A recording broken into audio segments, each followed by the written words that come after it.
Good morning, everyone, and welcome to Culinary Education Leaders, the newest form of virtual breakfast session. Today, we have a interesting person who teaches at Dominican University, upstate New York, and we have a few things to talk to him about. But first, we're going to thank the person who's paying our bills, Ed Flanagan and the Error Group. Listen. I've been speaking about this for years. If you're tired of paying your employee taxes, uh, call Ed Flanagan and ask him about his Cafeteria 125 IRS plan that'll help you claw back some of that money you're now paying the IRS. It's the only thing you pay is what a part of what they claw back for you. So call Ed Flanagan and the Error Group. Back to our show, Culinary Education Leaders, Dominican University. Kendell, why don't you introduce yourself? Hi, everyone. My name is Kendell Brenner. I was a high school culinary teacher for 21 years. I was a chef for 20 years. I'm still a chef in different areas. I work for different clients as a private chef. So I'm still in the industry. I've owned multiple business ventures that have been food and hospitality related over the years. And used to teach at Dominican. I used to teach hospitality and business years ago. And then I just came back now to Dominican as I retired from high school teaching. And I teach business and entrepreneurship at Dominican at the graduate level right now. So I'm still Okay. involved with it fully. All right. So, why Dominican? Why should people consider Dominican when they're looking for their undergraduate work? So what I'll tell you is for both undergraduate and graduate. So when I came on to Dominican, one of the things when I came back to teach, I was introduced to a student who was creating a program for reservations with AI, and he received funding, and so it's all about a reservation assistant. And we did a rollout and of the program about a month ago, a presentation. But he has since partnered with Toast. He's partnered with three or four restaurant groups in the city that have partnered with him and given him capital startup money because they think it's such a great tool. So the nice thing was is that because of Dominican, the relationship with the professors is what fostered him to be able to get these network connections. And so he got seed money while he's still a student working at Dominican. It's opened up a huge network for him. And the thing about Dominican that I love is it's very small. So right now, the class ratio is probably 10 or 12 students. So you get to know each student individually, even though your classes might only be an hour or an hour and a half, you really do get to know them on a personal level. So I'm doing graduate level right now. My classes are on 2 hours, and it really is amazing to know and learn about the students and see what their direction is, where they're going, and be able to help them and give them individual feedback, which you don't always get in such a big school. So So that is why what I type like of a it. student what type of a student fits into this? Is this somebody who came out of a an undergraduate culinary hospitality program? Where does this fit? So So no, so from for the for the undergraduate student that has done this program and has gotten seed funding for it already, he was going, I believe, for marketing, and he's actually a student from Italy. So he's an international student who came over here, and he created this program that the school jumped on and opened up their network to him. So my graduate level, I have West Point, a military candidate from West Point. I have nursing practitioners. I have two small entrepreneurs. One of them, we're actually working on a design for her. We started with a laundromat and an ice cream shop, but she really is in this hospitality mode of it. And it's just it attracts a wide breadth of students. So it's not just a culinary student. It's students that are out there in different industries that are learning entrepreneurship. And, what we're finding, even at the undergrad level, is, these kids would go out and be like, okay, now I have to work. And we were talking about this a little bit pre-episode of they're coming up with these ideas now to be these entrepreneurs as opposed to going out and directly working in the workforce. And it is kind of counter productive to what we're trying to do of talk about the workers in the hospitality industry, because people are graduating college and they're like, I can't find a job, so I'm going to start my own business. I'm going to start a food business, or I'm going to start, a food truck or something like that. But I think people are getting frustrated. Owners, restaurateurs, and the students alike are getting frustrated on both sides of it. So the programs that I'm doing is teaching business and entrepreneurship at the undergrad and the graduate level, is just giving kids opportunities, and adults opportunities to think outside of the box and be like, okay, let's talk about your ideas and your dreams, and let's try to put them in motion to come up with something. So is this more of a think tank? You're teaching people to be independent. How does that work? So it's funny that you bring up the word think tank, because Dominican is in the process of starting a business incubator in their school, because they're realizing that there is a bigger drive for this. And what they want to be able to do is be able to call on businesses and say, hey, we've got students and we've got professors that can run your projects for you. So let's do that. You don't have to have the in-house labor. Use our students, use the talent of our professors, and let us incubate your ideas and your business for you. So I try to create critical thinking for my students, and I want them to think outside the box, think three-dimensional.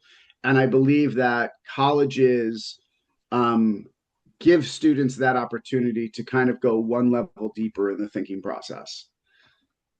Okay, so we were talking earlier, and you mentioned about attention spans and learning differences from when you and I learn things. How does that play into your courses? Good questions. My students are engaged for 2 hours on their computers, and my presentations have to be dynamic because you lose them very quickly. Between the screens, we learn very differently than we did. We don't have to retain information like we used to. Everything is at our fingertips. I think you have to give students, employees, a dynamic experience because they get bored of the repetition. It's like going into a kitchen and, okay, you're in Garmo, you're going to peel carrots all day long. You're going to lose that employee very quickly because they just don't feel challenged anymore. And they don't need, I think students today are absorbing, and people in general are absorbing information faster than it has ever been before through multi-screens. So an example would be, I'm here on this podcast. I'm also playing with Think Putty in my hand. I have music playing in the background, but I'm fully engaged in what's happening.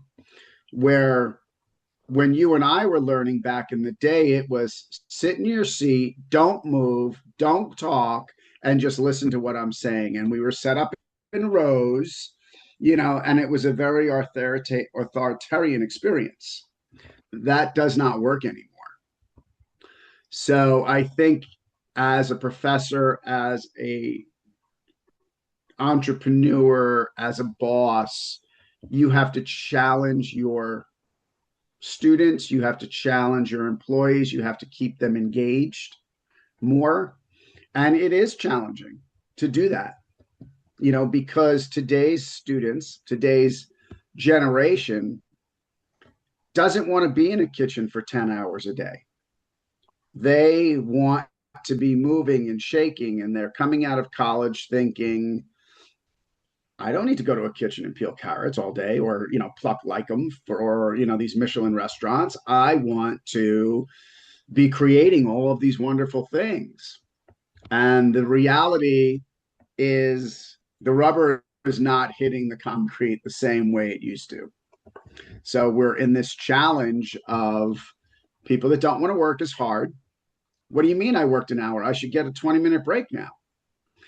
And I should be making $25 an hour. What do you mean you want to pay me $16 an hour? This doesn't make sense for me. And what do you mean I can't eat right now?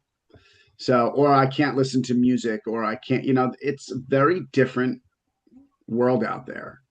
And as employers, teachers, educators, whatever you want, we're having to bend to the movement that's happening. It's not the other way around. So what is team building like in a world of individuals? Collaboration, being sensitive to their feelings. It really is. It's come down to, I want to collaborate. I want to feel like I am part of something. I don't want to be a taskmaster. And that is a problem in the restaurant business as a whole, because if your employees don't feel like they have a buy-in, they're not interested. I think that's a generational movement. I mean, look at what was in the news at, the restaurant and the chefs recently. They're being raked over the coals because of past practices and past behaviors that people are just not tolerating anymore. It used to be, we grew up, you and I and Fred, in a culture that was dominated by, maybe it was fear, maybe it was authoritarian, do this, shut up, don't, you can't say that to employees anymore. I mean, you will find yourself on someone's, front page or in the news for being abusive. So you have to be very sensitive to your employees, make them feel like they're part of a bigger picture. So the same goes in a class then? Absolutely. Yeah. I cannot teach the way I taught 21 years ago, for sure. It was very different, Okay, so Fred? But I would think in an entrepreneurial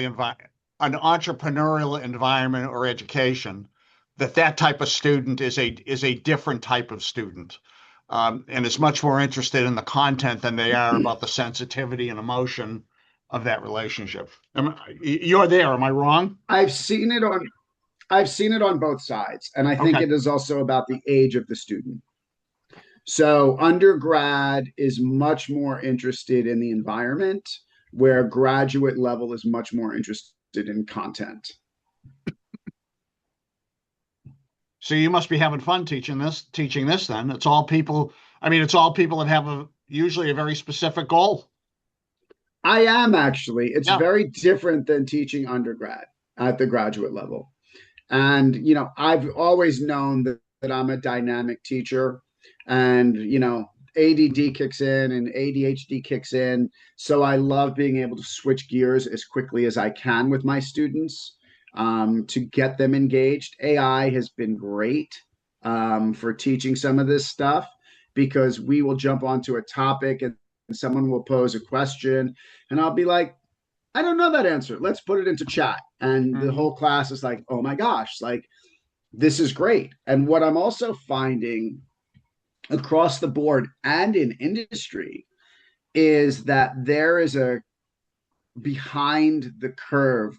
So many people do not know the potential right now that AI has and chat has, because I will talk to my students. I talk to business owners and I'm like, here, let's use chat. They're like, what do you mean? Why would we use chat for this? And I'm like, let's do this. And then they're like, oh my God, I can ask things like that. And I can get things like that out of this. And I'm like, yes, it's going to make your life a lot easier. So it is dynamic in that respect. And it is interesting for the business owner. This app that we were talking about a little bit earlier, that one of the students, Tomas, designed, to have somebody answer your phones. You're paying them minimum wage. and they may not be able to take 5 calls Right. simultaneously or 7 calls. This app allows them to take up to 10 calls at the same time, filter everything through, charge things to their credit cards almost immediately, produce menus for them, and it's becoming what looks like the perfect reservation assistant for hospitality and for some of these small businesses. And I know that Tomas, one of the students and one of the professors, Matt Schering, they reached out to the Compass Group because Compass was interested in it. So, and we all know how big Compass is, and with corporate dining, so it's a big thing for them. So here's an opportunity for an undergrad student who just kind of jumped into this, came up with this idea, and is now this young budding entrepreneur that created something in a classroom. So other than offering a network, why would a student like that get involved in an educational program? What's the advantage? Or is that network all worth the weight in gold to begin with? It's a loaded question. Yeah. So I think we're still on the cuspis of education is important, and we have to do the traditional route of education. I think for this student in particular, he came to Dominican through sports and then kind of came into it through the sports program and scholarships and everything that gets involved in that. I pushed my kids both to go to college because I thought education is important regardless of what you got out of it. But my son, when he went to RCC, he ended up networking with Peter Kelly, with some different teachers there. And, he did really well. He landed some jobs that he got through the network of school. Is that going to happen to every student? No, it's not. I think you have to put yourself out there and you have to be willing to be open to that concept. But there are students that just want to come in and learn. I mean, my daughter, for example, she is an A student, but her whole thing is the social aspect of school. She is big in the sororities. She's become an entrepreneur through her sorority. She created a poster and banner business where she sells posters and banners at $65 a piece to students and parents for like coming home weekend or birthday parties. And she probably does 20 or 30 posters a month at $65 a pop. And then she started selling apparel to the different sororities through different colleges. And she's killing it. This was not my daughter, the same person who I thought 5 years ago was ever going to get a job. And now she's crushing it. It's through the networks of school. Yep. And we're seeing that with all kinds of micro-influencing as well that's going on. Yeah. With kids that are using these, basically hijacking the school platform and hijacking the network and then utilizing that to fall into these businesses. It's great. It's entrepreneurship at its best. Yeah. And very seldom are you going to come into a situation where there are so many people just like you, but just a little bit different, that you can absorb from them without working for them, on a one-to-one level with them. And the college experience is wonderful for those that take advantage of it. It's correct. A party. You want to go to parties, there's parties all the time. But you want to learn, college is a great place to do it. So let's talk about the process of reaching out and how do they find your course? How do they apply? What is the mechanics of reaching out to Dominican for your major? For really at the graduate level, it's really just going on to the website and either looking through the catalog or joining the MBA program.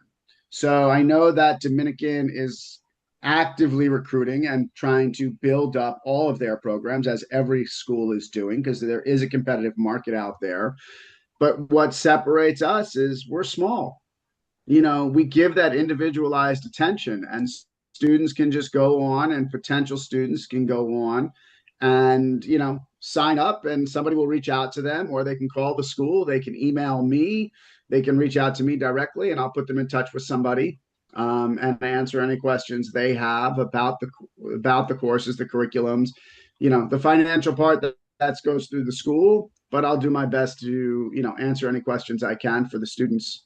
And the graduate level program is great because it meets usually in the evenings, and it's 1 or 2 nights a week, and some of the classes are also online, so it's not like they have to be present for every single class, which is great. So yeah. Fred, any more questions? Yeah. I mean, I'm curious what the future path is going to look like. In other words, is this a better way to go than to go into a 2 or 4 year culinary or hospitality only curriculum? Does this offer a third way to do this and accomplish it? In other words, go get a community college degree, et cetera. Go ahead. So I'm a CIA grad. I have 2 masters. I'm currently working on my PhD in business and leadership. And my son was, he started working for Peter Kelly, and he has, worked his way up, and he was not a school kid. And I was like, why don't you take a culinary class or do this? And, he did take 1 or 2 classes in culinary, and he enjoyed it. But he's like, why should I go and learn how to peel carrots through a school? I watched my dad do this for 30 years. I know how to do this. Right. I know how to peel a carrot. And I had to agree with him, and so I said to him, why don't then just take classes at school that are going to help you in business? And that's what he did. And now, he works in a restaurant. He works 12 hours a day at Bresca in DC. He loves it. He's worked his way up. They're 1 Michelin star. They're part of a bigger restaurant group. They recently just asked him to go to Nashville to do their opening in a restaurant they have in Nashville in September. They want him on the opening team. And he spends his day learning about the stock market, when he's not at work. And he has a little bit of a portfolio he's doing really well with. So for him, it was the non-traditional route of, why do I need to go to culinary school? I'm working in the restaurants. I'm working with incredible talent. I'm learning everything I want to learn, and I can learn about business and other things. And, I don't have to go through that. My take on it is, if you are that type of person, so my kids are very different. My daughter loves school. She didn't want to work in the back of the house. Yep. So she went to school, and she likes to cook, but it wasn't her passion. And I have students that, I've mentored that have gone in very different directions between college and working. And I think that I've told my students, if you are a workhorse and you want to work, don't go to culinary school. Just go to college, get your education in things that are going to be of interest to you, things that you're going to need later on, whether it's AI, whether it's business, whether it's marketing, whether it's cash flow, whether it's accounting. Those are things that I believe college is more beneficial for than you learning how to make 5 mother sauces, because nobody's eating hollandaise sauce anymore. And it works for some kids. Some kids, they're just not what I call gap year students, where they could take a year off and go work out in the industry to decide if this is really what they want to do, because they're going to get lost. Versus you have kids that I know that have gone to Europe. Well, I have one kid, Rowie, who's incredible. He works for Cynthia as a sous chef down in the city. And he took a year off to go learn how to make pasta in Italy from BOCES. So he was my culinary student at BOCES. And he had the means, and his family had the means, that they sent him to Italy for a year. And he enrolled in this homemaking commercial pasta making class for a year. Came back and is now the sous chef for Cynthia. It Yeah. worked for him because he said, I don't want to go to traditional college. Yeah. You know, And we also have to remember something. We also have to remember something, that Kendall's students aren't coming out of high school. They've gone through the 2-year, the 4-year schools before they reach him. So, you know, he's talking about a different animal. But it's a different type of education and a different type of student. Yeah. As far as, so I did teach high school. So like Roey was a high school student. He came out of the high school culinary program and went to Italy. So I'm talking about both sides of it, because I do have the graduate level who've been in industry in different parts of industry. And then, you know, students now who are, you know, I left teaching a year ago at the high school level. So those are some of the students that are still going out and going into industry and going into different schools to learn. So Okay. I see it on both sides for you guys. Okay. So, you know, as always, time is our enemy. And it comes to that time of the show, we have to start thinking about saying goodbye. But before we do, I'd like to thank Ed Flanagan and the ERA group, the ERA group, for their sponsorship. Listen, if you're getting invoices and not sure that you're getting what you paid for, if your contracts don't seem just right, call Ed Flanagan and the ERA group, and they will sift through your invoices, sift through your contracts, make sure you're getting what you paid for and at the price you got agreed to. And if your contracts just don't work, they will find somebody for you to move to instead. So the ERA group, Ed Flanagan, and it was a great, great show. Thank you, Kendell, for coming. My pleasure. Anything I can do to help you guys out? Well, there is one more thing you can do. Before you Okay. leave, give me that one tidbit of information that the people who are listening to this show need to know about Dominican University, the course itself, and enlighten us. I think Dominican's a great school. I graduated from there. I did my MBA from there, and I was one of the first students in the MBA program in 2011. Small school, great networking. I've met incredible people through my journey through Dominican. The courses itself are not what are real life, are practical. Every course that I took from there applied to things that I'm doing now. I didn't feel that any of the courses that I took would never apply. Where in some schools you have to take all of these, you know, other fluff courses. The course that I'm teaching now, it's real life. My kids are my students. They're not kids. My students are doing business plans. They're learning, you know, I'm poking holes in everything that they come at me with, because I'm like, look, you have to think about things like this. A lot of teachers don't do that. A lot of teachers just let them submit their stuff and be done with it. And I'm constantly challenging them because I want to make sure they've got a great product. They're going out and they are being challenged. So that's what I love about teaching there. And I think that's what you can get out of that class. Okay. Thank you, Kendell. Fred. Enlightening, really interesting. I think it just shows how, you know, and I'm guilty of this. A conversation we had before this, I'm very guilty of blowing off the value of education sometimes in the world today. Clearly, just the access to the network alone still has a tremendous amount of value. And this is